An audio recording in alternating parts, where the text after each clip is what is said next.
नमस्कार। आज हम बात करने वाले हैं भारत के पड़ोसी देश बांग्लादेश के बारे में। आखिर क्यों बात कर रहे हैं बांग्लादेश के बारे में और क्यों यहाँ पर आपको ये नजर आ रहा है कि चाइना की तरफ शिफ्ट हो रहा है बांग्लादेश। तो यहाँ पर फाइनली इन्होंने मैसेज क्लियर करते हुए कहा है कि हम अपनी फॉरेन पॉलिसी में अब चाइना को फर्स्ट प्लेस पे रख रहे हैं, ना कि इंडिया को। और ये खबर इससे पता चल जाती है कि जो तारिक रहमान हैं वो जून में बीजिंग की यात्रा पर जाने वाले हैं। वो भारत को एक तरीके से थ्रेटन पहुंचा रहे हैं।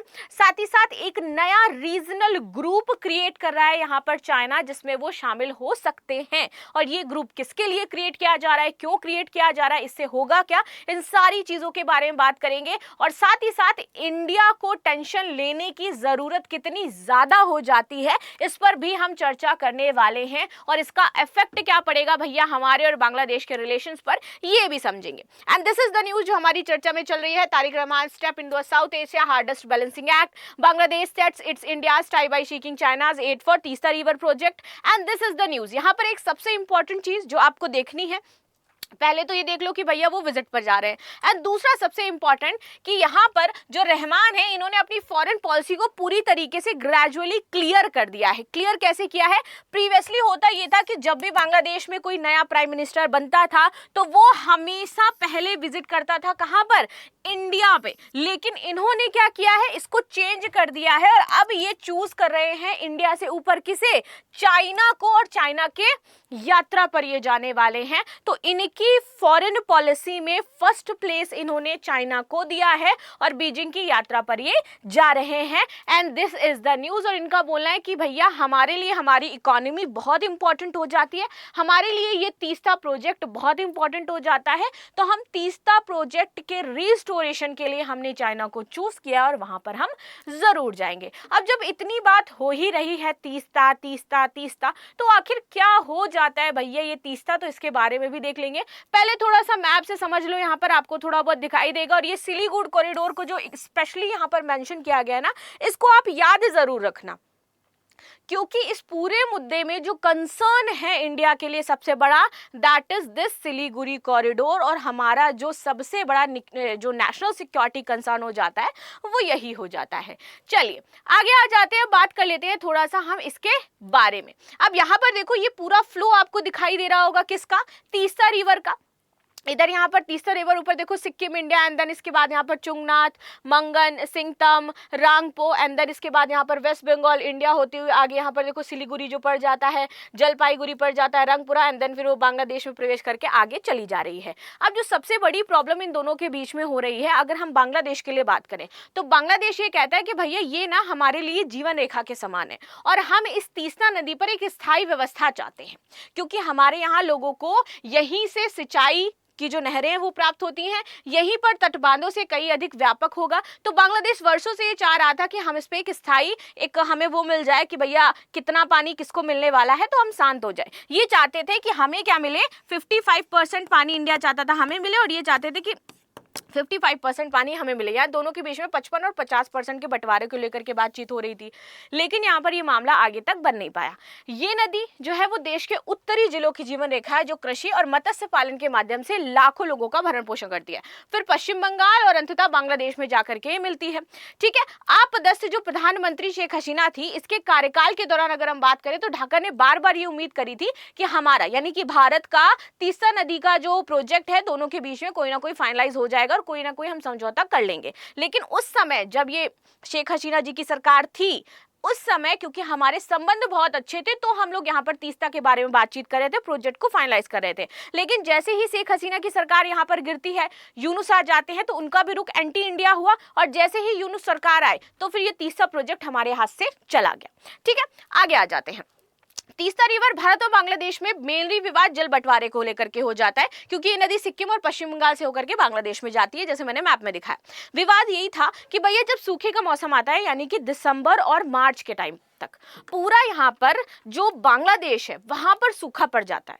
उनकी वहाँ की नदियाँ सूख जाती हैं। तो ये वो कह रहे थे कि भैया आपके यहाँ पर पानी ज़्यादा रहता है, हमारे यहाँ पर नहीं रहता है, क्योंकि आप ना अपस्ट्रीम बैराज और सिंचाई उपयोग के कारण सूखे समय में नदी का प्रवाह कम हो जाता है, क्योंकि आपके जो बैराज है वो क्या है, अपस्ट्रीम है, ऊपरी प्रवाह। तो आपके पास तो पानी रहता है लेकिन मेरे पास नहीं रहता है। भारत की तरफ से पश्चिम बंगाल भी कहता रहा कि राज्य की सिंचाई की जरूरत है। अब भारत ने ये फाइनलाइज भी किया था 2011 में।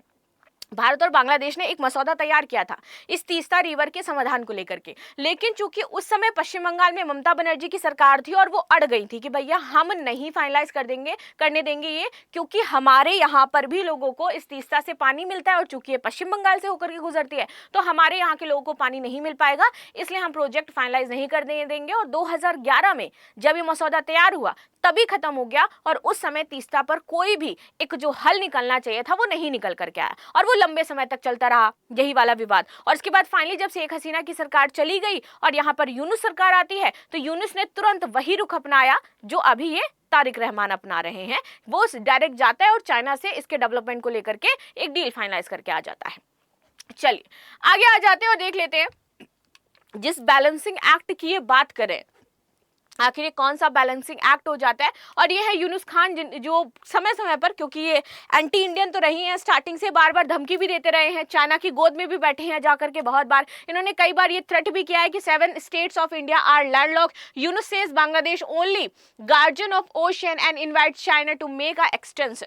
और यहाँ पर चाइना को इन्होंने इन्वाइट कर लिया था कि भैया तुम आओ अपना सैन्य बेस बनाओ और इंडिया की जो 7 स्टेट्स हैं उनको कट कर दो। तो इस तरीके के स्टेटमेंट्स भी पास्ट में बांग्लादेश की तरफ से आते रहे हैं, लेकिन हमें लगा था कि शायद अब चीजें बेहतर होंगी, लेकिन सिचुएशन अभी उस तरीके से देखती हुई नजर आई नहीं है। Under fire at home, Mohammad Yunus brings up China India 7 state in the exit. अब बात करते हैं भैया चीन और बांग्लादेश के बीच में ये जो फाइनली डील हुई है और जिस डील को लेकर के जाने वाले हैं, तो क्या डील हुई है, इंडिया को क्या प्रॉब्लम हो सकती है, वर्ल्ड लेवल पर क्या सिनेरियो चेंज होगा, और जो हमारा हिंद महासागर है वो चाइना के लिए इतना इंपॉर्टेंट क्यों हो जाता है कि वो ग्रुप बनाने पर रेडी हो गया है, इसके बारे में अब थोड़ा सा जानकारी हम हासिल कर लेते हैं। तो चलिए शुरू करते हैं भैया। तीसरा river comprehensive management and restoration project हो जाता है जो कि चाइना चला रहा है, किसके साथ मिलकर के, बांग्लादेश के साथ मिलकर के।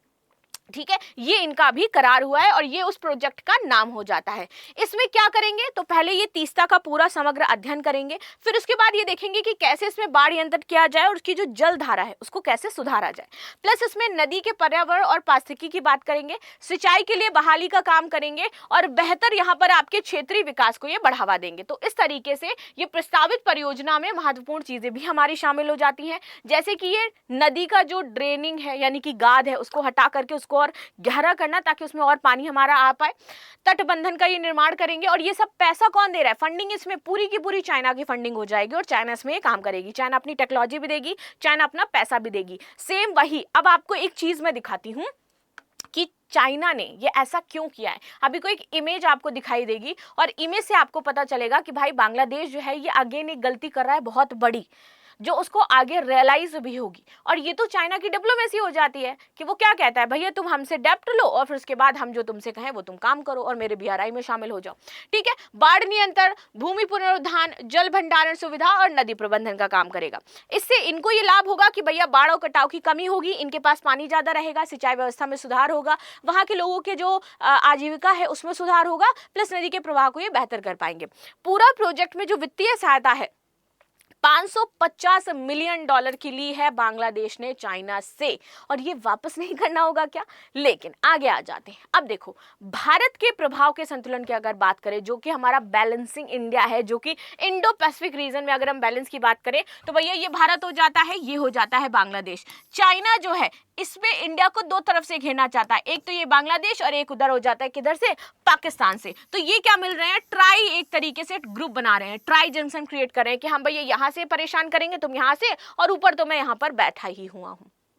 ठीक, इससे होगा ये कि दक्षिण जो चीन है वो दक्षिण एशिया में भारत का जो बढ़ते प्रभाव है उसको संतुलित करना चाहता है।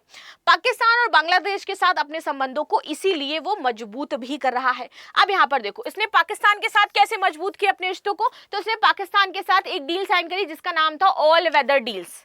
हमेशा के लिए। रक्षा, परमाणु सहायता, तकनीकी सब कुछ भी प्रोवाइड करवा रहा है और इसको सीपैक में जोड़ लिया। अब बांग्लादेश के साथ इन्होंने क्या किया, तो भैया इंफ्रास्ट्रक्चर में निवेश किया, जो ये हमेशा करता है बीआरआई में जोड़ने के लिए या कोई प्रोजेक्ट चलाने के लिए। ये तो इसकी डिप्लोमेसी हो जाती है, ठीक है। तीस्ता नदी परियोजना, आर्थिक सहायता, ये सब कुछ प्रदान कर रहा है इसको क्या मिल जाएगा, एक्सेस मिल जाएगा बांग्लादेश का, और ऊपर पाकिस्तान का तो एक्सेस उसको मिला ही हुआ है। जो अभी तक बांग्लादेश का एक्सेस उसको नहीं मिला था, अब वो इस प्रोजेक्ट के थ्रू मिल जाएगा एक्सेस। नाउ आगे आते हैं। इससे क्षेत्रीय संतुलन में चीन की जो भूमिका है वो ऑफ कोर्स बढ़ेगी, नो डाउट बढ़ेगी। और भारत यहाँ पर आप देखो पहले भी 2 फ्रंट से घिरा था, अब तो एक और फ्रंट उसके लिए खुल गया है, तो भारत के लिए चिंता का विषय यहाँ पर बनेगा। और सबसे बड़ी बात, हमने क्वाड बनाया था, तो क्वाड को टैकल करने के लिए यहाँ पर एक 3 ग्रुप क्रिएट कर रहे हैं। नाउ भारत के प्रभाव को संतुलित और सीमित करना चाहता है ये belt and road initiative.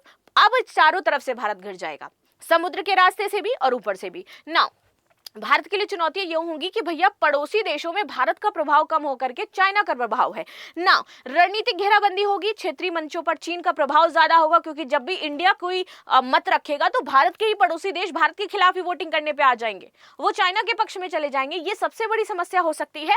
Plus यहाँ पर पाकिस्तान, चीन और बांग्लादेश मिलकर के अपना एक नया ट्राई ग्रुप बना सकते हैं।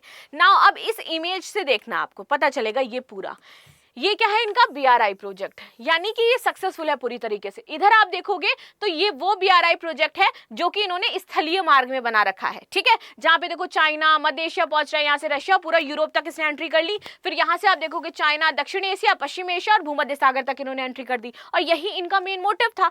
इसके बाद पोर्ट्स के थ्रू इन्होंने कैसे, देखो चाइना यहाँ पर दक्षिण पूर्व एशिया में आ रहे हैं, हिंद महासागर में एंट्री करना चाहते थे, क्योंकि इनका यहाँ से 80 से 85% जो सामान है हिंद महासागर रूट से होकर के गुजरता है। और आगे हमारा कौन सा पड़ रहा था, स्टेट ऑफ मलक्का, जिसको टैकल करने के लिए हम अंडमान में इन्वेस्ट कर रहे हैं। इसलिए वो चाहता है कि भैया हम क्या करें, इंडिया का जो प्रभाव है उसको सीमित करें, ताकि फ्यूचर में कोई भी प्रेशर पॉइंट हम इंडिया को ना दें जिससे वो हमें टैकल कर पाए। और यहाँ पर अफ्रीका तक उसने अपनी पहुंच बना ली। तो बीआरआई का इसका जो मेन मोटिव हो जाता है, भैया 150 प्लस देशों तक ये पहुंच चुका है, कनेक्टिविटी ये बिल्ड कर रहा है, इंफ्रास्ट्रक्चर कनेक्टिविटी बढ़ा रहा है। बीआरआई के प्रमुख कार्य ही यही होते हैं कि ये परिवहन मार्ग बनाते हैं, ये ऊर्जा सहयोग देते हैं, ये आर्थिक विकास करते हैं और व्यापार में निवेश करते हैं, और ऐसा करके उस देश को पूरी तरीके से अपनी साइड कर लेते हैं, ठीक है। आगे आते हैं, जैसे कि बीआरआई के प्रमुख प्रोजेक्ट सीपैक जो चाइना पाकिस्तान वाला है, जकात बैगदुड हाई स्पीड रेल इंडोनेशिया में जो चल रही है, हम्बनटोटा पोर्ट श्रीलंका में, और यहाँ पर केन्या में चल रहा है। बीआरआई की बात करते हैं तो 2013 में ये लेकर के आए थे, अभी तक 150 प्लस देश इसमें शामिल हो गए हैं। नाउ अब इन तीनों के बीच में हमारा इंडिया कहाँ पर आ जा सकता है और उससे क्या समस्याएं यहाँ पर इंडिया को हैं, तो सबसे बड़ी चीज, हिंद महासागर तक चाइना की पूरी तरीके से पहुंच हो चुकी है। कैसे हो चुकी है, इधर देखो श्रीलंका में। और सबसे बड़ी चीज यहां पर एक चीज नोटिस करना आप, कि सारे पड़ोसी देश उन्होंने बीआरआई ज्वाइन कर लिया है। श्रीलंका हम्बनटोटा पोर्ट दे दिया इन्होंने, ठीक है। इधर देखो ग्वादर पाकिस्तान के पास है ही है, इधर अपना सिंजियांग का बना रखा है, कजाकिस्तान का यहाँ पर हो जाता है। यहाँ पर देखो आपका कौन सा, चटगांव वाला जो म्यांमार वाला हो जाता है, इधर मलक्का जलमरू मध्य में, इधर ये देखो चीन ने अपना बनाई रखा है। तो इस तरीके से क्या कर रहे हैं, पूरा घेर रहे हैं इंडिया को। इन्होंने अपनी कनेक्टिविटी पूरी तरीके से बिल्ड करी है। इनको पता है कि भैया यहां पर हमारा हो जाता है स्ट्रेट ऑफ मलक्का, और हमारा सामान हिंद महासागर से होकर के जाता है, और वो भी 80 to 90%। तो किसी भी तरीके से अगर इंडिया का बहुत ही ज्यादा यहाँ पर प्रभाव हुआ तो फिर दिक्कत हो जाएगी। और इंडो पैसिफिक रीजन पर वो अपना आधिपत्य स्टैब्लिश करना चाहता था, और इसीलिए हमने यूएस के साथ क्वाड बनाया था मिलकर के। प्लस व्यापार मार्ग, इसको व्यापार मार्ग मिल गया, यूरोप, अफ्रीका, पश्चिम एशिया तक इसने अपनी पहुंच बना ली है, और यही इसकी सबसे बड़ी ताकत है कि भाई पूरी दुनिया में एक्सपोर्ट कर रहा है, पूरी दुनिया में। इसके बाद रणनीतिक जो बढ़त है जो इसको मिली है बीआरआई से निवेश कि देश को अपनी साइड कर लेना, वो एक अलग लेवल की है। सैन्य और लॉजिस्टिक सपोर्ट, जहां पर भी जा रहा है अपना पोर्ट बना ले रहा है, अपना सैन्य जो अड्डा है वो बना ले रहा है। केन्या में जिबूती में चीन ने अपना पहला विदेशी सैन्य अड्डा बनाया है। अब आप सोचिए कि कितनी बड़ी बात हो जाती है आकर के। इस तरीके से ये प्रमुख आयाम यहां पर निकलते हुए आएंगे। ये तीनों जो भू राजनीतिक प्रतिस्पर्धा है उसको बहुत ही ज्यादा बढ़ा देंगे। चीन बनाम भारत, अमेरिका और सहयोगी ताकतें अब आपको दिखाई देंगी। क्यों दिखाई देंगी? क्योंकि भैया इसी को टैकल करने के लिए तो हमने क्वाड बनाया था। तो अब ये जो क्वाड समूह हो जाता है, AQS जिसमें अमेरिका, ब्रिटेन, ऑस्ट्रेलिया है, 1-2 U2 जिसमें भारत, इजराइल, अमेरिका और UAE है, प्लस यहाँ पर ब्रिक्स जिसमें ब्राजील, रूस, भारत, चीन, दक्षिण अफ्रीका है। इस प्रमुख संगठन में, इन प्रमुख गठबंधन में चीन अपने आप को सुपीरियर रखना चाहता है। जिसमें चाइना नहीं है उसको टैकल करेगा, जिसमें चाइना है जैसे ब्रिक्स में तो वहां पर अपने आप को सुपीरियर रखेगा। और इस बार वो ब्रिक्स से हटता हुआ नजर आया। क्यों? इस ब्रिक्स मीटिंग में उसने अपने फाइनेंस मिनिस्टर को नहीं भेजा, जबकि वो चाहता तो भेज सकता था लेकिन उसने नहीं भेजा। राइट? तो अब आप देखोगे कि जहां जहां इंडिया है वहां वहां से अब धीरे धीरे करके चाइना कटता हुआ नजर आ रहा है। इससे जो भू राजनीतिक प्रतिस्पर्धा है यहां पर पूरे वो बहुत ही ज्यादा टेंशन में आ जाएगी। पूरा सेंट्रल एशिया यहाँ पर टेंशन में आ जाएगा। नाउ आगे आते हैं। हिंद महासागर में पोर्ट और सैन्य उपस्थिति और स्ट्रिंग ऑफ पर्ल्स नीति इसकी जो है चल रही है। बेल्ट एंड रोड इनिशिएटिव चल रहा है। आर्थिक तकनीकी और डिजिटल प्रभुत्व ये बढ़ा ही रहा है। क्षेत्रीय संगठनों के साथ अपनी जो चीजें हैं उसको डेवलप कर रहा है। तो यानी कि चीन की रणनीति साफ है कि भैया हमें कहीं भी कोई भी मौका नहीं छोड़ना है जहां पर इंडिया सांस भी ले सके। और उधर भारत क्या कर रहा है इसके लिए? तो भारत मुफ्त, समावेशी और नियम आधारित इंडो पैसिफिक की संरचना को समर्थन कर रहा है, जिसमें वो कार्ड बनाया उसने। रक्षा सहयोग, संयुक्त अभ्यास, इस पर बातचीत करता है। महत्वपूर्ण विश्वसनीय आपूर्ति श्रृंखला और तकनीकी साइबर सुरक्षा, 5G, 6G जैसे जो क्षेत्र है इसका नेतृत्व कर रहा है। भारत को अब चाहिए कि वो अपने जो सुरक्षा हित है उसके बारे में बात करें, ना कि सिर्फ पड़ोसी देश चिल्लाता रहे। हाँ, हमारी पॉलिसी है कि पड़ोसी देशों को हम सुपीरियर फील कराएं, पड़ोसी देशों को जब भी उनकी मदद की आवश्यकता है दें, लेकिन पड़ोसी देश एट द एंड जा तो आपके चाहे नहीं रहे हैं। चाहे आप नेपाल देख लो, ठीक है, बालिन शाह का क्लियर था भैया चाइना हमारे लिए इंपॉर्टेंट है क्योंकि हम डेवलप होना चाहते हैं। बांग्लादेश ने बोला चाइना हमारे लिए इंपॉर्टेंट है क्योंकि हम डेवलप होना चाहते हैं। श्रीलंका मना करने के बावजूद इतना ज्यादा ऋण ले लिया कि उसको लीज पर हम्बन टोटा अपना देना ही देना पड़ा। तो ये गलतियां कर रहे हैं लेकिन समझ नहीं पा रहे हैं। कुछ दिन पहले देखोगे कि आप एक खबर आई थी, ठीक है, जो मैंने कवर भी करी थी, जिसमें यहाँ पर कहा गया था कि new Bangladesh India ties avoid mistake of the past. यानी कि कुछ दिन पहले तक ये चाहते थे कि इंडिया से इनके संबंध अच्छे हों, और अभी तक ये कहा भी जा रहा था कि भाई भारत इसमें सक्सेसफुल हुआ है। क्यों? क्योंकि जब यूएस और ईरान वॉर की वजह से यहाँ पर डीजल सप्लाई नहीं हो पा रही थी, फ्यूल सप्लाई नहीं हो पा रही थी, तब इंडिया ने बोला था कि हम आपको 5000 मीट्रिक टन डीजल जो है वो बांग्लादेश को देंगे थ्रू जो हमारी फ्रेंडशिप पाइपलाइन हो जाती है, नुमाड़ीगढ़ पाइपलाइन। वो भी तब हमने साइन करी थी जब शेख हसीना की सरकार थी। ठीक है, 18,000 टन डीजल हम देखने के लिए दोबारा से रेडी हो रहे थे जब इनकी सरकार बनती है तारिक रहमान की। तो यहाँ पर एस जयशंकर प्रसाद जी हैं, इन्होंने यहाँ पर इनसे मुलाकात करी थी, प्लस नरेंद्र मोदी जी ने ट्वीट करके इनको बोला था कि भैया कांग्रेचुलेशन आप बन गए हैं। यहाँ पर जब इनकी शपथ ग्रहण समारोह था तब हमने ओम बिरला जी को भेजा था जो लोकसभा के स्पीकर थे। तो इससे अभी तक ये नजर आ रहा था कि धीरे धीरे बांग्लादेश के जो संबंध है वो बेहतर हो रहे हैं और पास्ट की जो चीजें हैं वो अवॉइड होंगी जो तारिक रहमान ने करी थी। लेकिन इनके इस स्टेटमेंट के बाद, इनकी चाइना फर्स्ट पॉलिसी के बाद ये पूरा का पूरा उलट नजर आया है और ये समझ में आ रहा है कि भैया ये भी तो तारिक रहमान है वो यूनुस खान के पूरे नक्शे कदम पर चल रहे हैं और इन्होंने इंडिया से ओवर चाइना को चूज किया। इसका मतलब क्या होता है कि वो भी चाहते हैं कि भैया हम अपना देखेंगे, तुम अपना देख लो।